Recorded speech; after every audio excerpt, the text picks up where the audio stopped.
नमस्कार।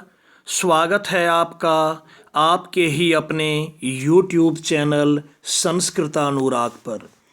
प्यारे छात्रों, आज मैं 10वीं कक्षा की संस्कृत की पाठ्य पुस्तक शेमुषी द्वितीयो भागः के पंचमः पाठः जननी तुल्य वत्सला के MCQ प्रश्नों एवं उनके उत्तरों के साथ उपस्थित हूँ। प्यारे छात्रों, यह MCQ प्रश्न CBSE, ICSE एवं विभिन्न राज्य स्तरीय परीक्षाओं के लिए अत्यंत उपयोगी सिद्ध हो सकता है। अतः आपको चाहिए कि इन MCQ प्रश्नों का अच्छी तरह से आप अभ्यास कर लें। तो लीजिए, प्रस्तुत है 10वीं कक्षा के पाठ 5 जननी तुल्य वत्सला के MCQ प्रश्न एवं उनके उत्तर। निर्देश: अधोलिखितानां प्रश्नानां उत्तराणि विकल्पेभ्यः चित्वा लिखत। निर्देश दिया गया है कि नीचे लिखे गए प्रश्नों के उत्तर विकल्पों में से चुनकर लिखें। पहला प्रश्न, त्रिदशाधिपः कः अस्ति? त्रिदशाधिप कौन थे?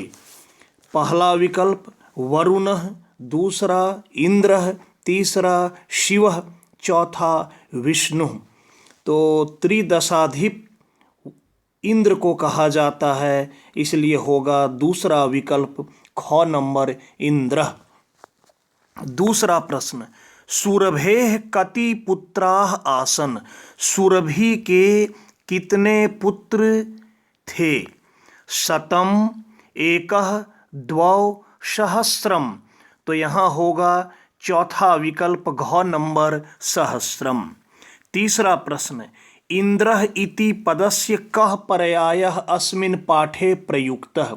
इंद्र इस पद का कौन सा पर्यायवाची शब्द इस पाठ में प्रयुक्त हुआ है? शक्रः, पुत्रः, मरुतः, वरुणः। तो यहाँ होगा पहला विकल्प क नंबर शक्रः। चौथा प्रश्न, सर्वेष्वपत्येषु जननी कीदृशी भवति? सभी संतानों में, अपने सभी अपत्यों में अर्थात संतानों में जननी अर्थात माता कैसी होती है? निर्दया, दया, तुल्य वत्सला, करुणा हृदया। तो यहाँ होगा तुल्य वत्सला, गौ नंबर तीसरा विकल्प। पांचवा प्रश्न, कुत्र जलोपप्लवः संजातः? सरोवरे, ग्रामे, नगरे, सर्वत्र। तो यहाँ होगा चौथा विकल्प घ नंबर सर्वत्र। छठा प्रश्न, उदार हृदया इत्यर्थे अस्मिन् पाठे किम पदम प्रयुक्तम? उदार हृदया इसी अर्थ में इस पाठ में कौन सा पद प्रयुक्त हुआ है? वत्सला, आर्द्र हृदया, तुल्या, जननी। तो यहाँ होगा आर्द्र हृदया, दूसरा विकल्प ख नंबर आर्द्र हृदया। सातवां प्रश्न, जनकः इति पदस्य किम विपर्यय पदम अस्मिन् पाठे प्रयुक्तम? जनकः इस पद के लिए कौन सा विपर्यय अर्थात विपरीतार्थक शब्द इस पाठ में प्रयुक्त हुआ है? देखिए, तुल्या, पिता, वत्सला, जननी। तो यहाँ होगा चौथा विकल्प घ नंबर जननी। आठवां प्रश्न, दीनस्य पुत्रस्य इत्यनयोः पदयोः विशेषण पदम किम?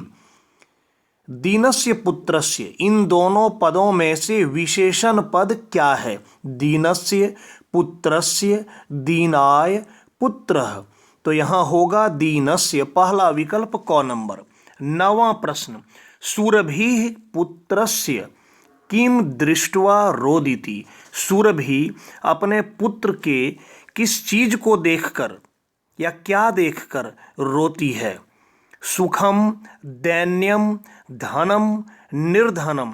तो यहाँ होगा दैन्यम, दूसरा विकल्प ख नंबर। 10वां प्रश्न, एकः बलिवर्दः कीदृशः आसीत्? एक बैल कैसा था? सबलः, स्थूलः दुर्बलः कृष्णः। तो यहाँ होगा गौ नंबर तीसरा विकल्प दुर्बलः। 11वां प्रश्न, अनुभवामि इति क्रियापदस्य कर्तृपदम किम? पुत्रः, माता, पिता, अहम। तो यहाँ होगा अहम।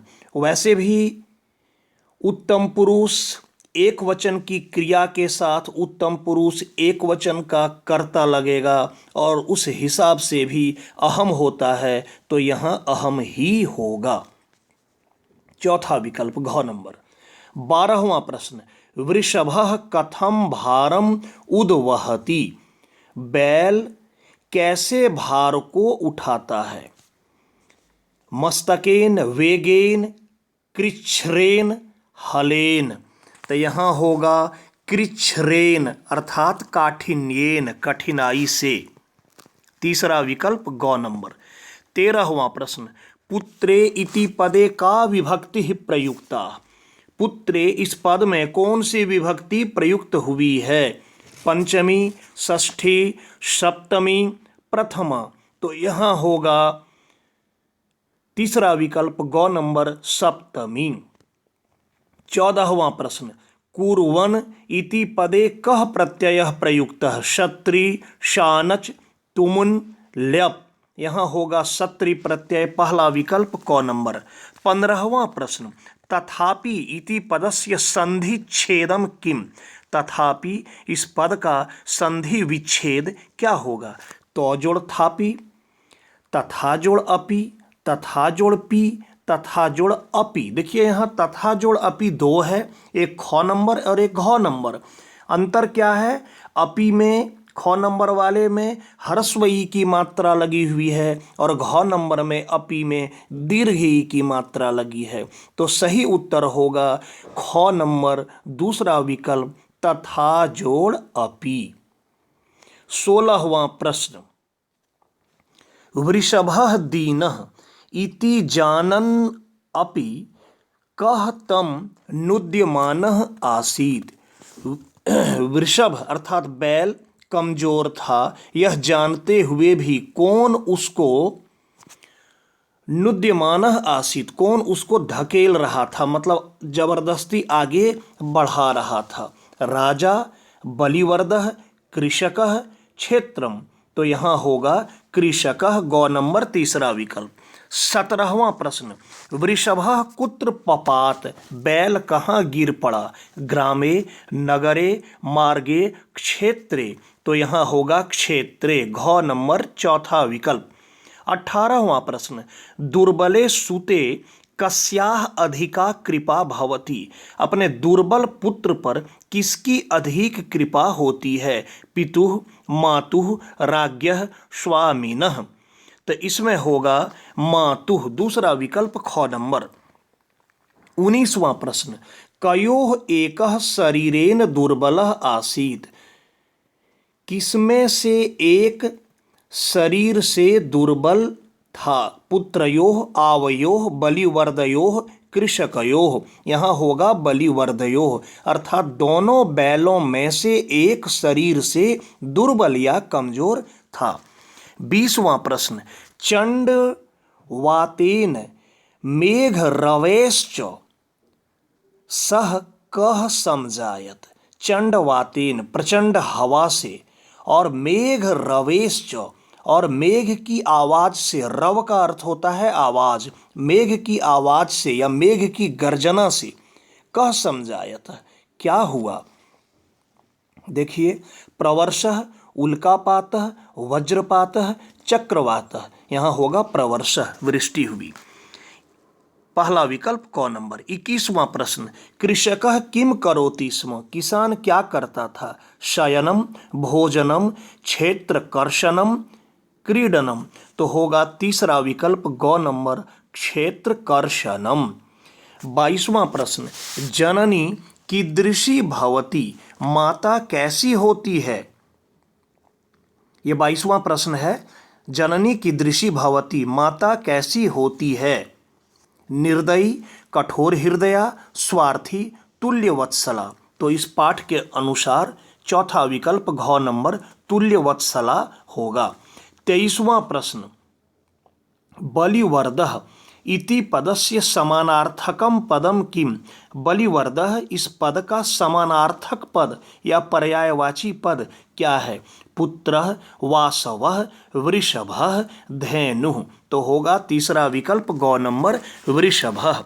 24वां प्रश्न, नौजोड़ उत्थितः इति पदस्य संधि पदम किम। नौजोड़ उत्थितः इस पद का संधि पद क्या होगा। नाथितः, नोथितः, नुथितः, नोत्थितः। तो यहाँ होगा 24 नंबर प्रश्न का सही उत्तर घ नंबर चौथा विकल्प नोत्थितः।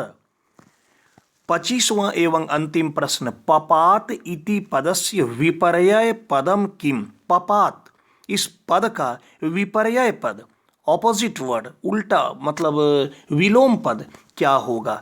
धावितः, उत्थितः, मृतः, शयितः। तो यहाँ होगा उत्थितः, क्योंकि पपात का अर्थ होता है गिर पड़ा और उत्थितः का अर्थ होता है उठ गया, खड़ा हो गया। देखिए बच्चों, आप चाहें तो मेरे प्रश्न को अपनी जांच करने के लिए भी व्यवहार में ला सकते हैं। आप इन प्रश्नों को अपनी कॉपी में नोट करके अपनी परीक्षा खुद दे सकते हैं और अपनी जांच करने के लिए दिए गए उत्तरों का भी सहारा ले सकते हैं और आप अपना मूल्यांकन स्वयं भी कर सकते हैं। इसलिए आपकी सुविधा के लिए मैं यहाँ उत्तर अलग से दे दिया हूँ। तो प्यारे छात्रों, अगर आपको मेरा यह वीडियो पसंद आया हो तो कृपया इसे आप लाइक, कमेंट एवं शेयर करके मुझे प्रोत्साहित करने का कार्य करें, ताकि आगे आपके लिए मैं और भी बेहतर एवं उपयोगी वीडियो बनाने का कार्य करता रहूं। साथ ही मेरे इस चैनल संस्कृतानुराग को यदि आप अब तक सब्सक्राइब नहीं किए हैं तो इसे आप अवश्य सब्सक्राइब कर लें एवं नोटिफिकेशन को भी ऑन कर लें, ताकि मेरे द्वारा इस चैनल पर अपलोड किए गए प्रत्येक वीडियो की सूचना सर्वप्रथम आपको प्राप्त हो सके। तो आज के लिए इतना ही। सबों को मेरी ओर से बहुत बहुत धन्यवाद।